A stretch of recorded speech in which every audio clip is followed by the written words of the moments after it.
महाजनपद काल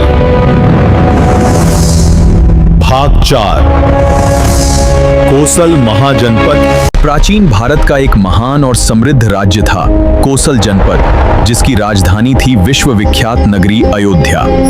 ये समृद्ध जनपद सरयू नदी के तट पर बसा हुआ था, जो गंगा की एक प्रमुख सहायक नदी है। ऋग्वेद में सरयू नदी के किनारे बसे इस क्षेत्र का उल्लेख मिलता है, जो इसकी प्राचीनता को दर्शाता है। ऋग्वेद के अनुसार इस बस्ती के प्रमुख चित्ररथ थे, जिनका उल्लेख बाद में रामायण में भी मिलता है। समय के साथ यह बस्ती विकसित होकर महान और समृद्ध नगरी अयोध्या बन गई। रामायण काल में कोसल राज्य अत्यंत समृद्ध और शक्तिशाली राज्य था। वनवास के समय श्री राम अयोध्या से निकलकर कोसल की सीमाओं को पार करते हुए वन की ओर गए।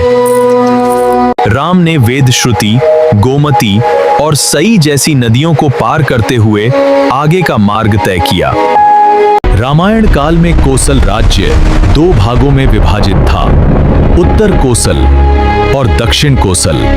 कहा जाता है कि राजा दशरथ की रानी कौशल्या दक्षिण कोसल की राजकुमारी थी।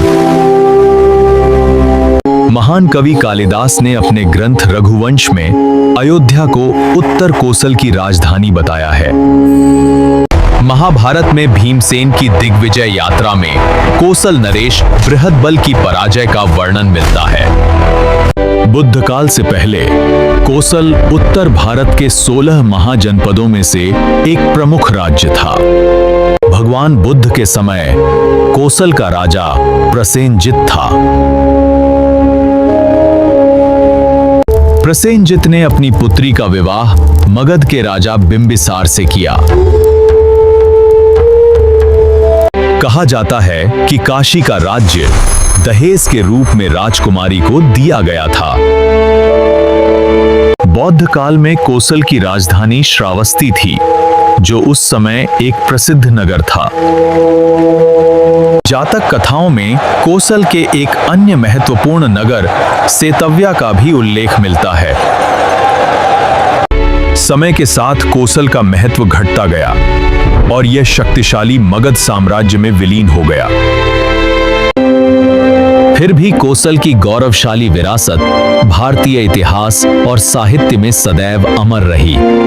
खम्मा घनी दोस्तों, भारत का इतिहास के वीडियो आपको कैसे लगे और नेक्स्ट वीडियो के लिए चैनल को लाइक और सब्सक्राइब करें।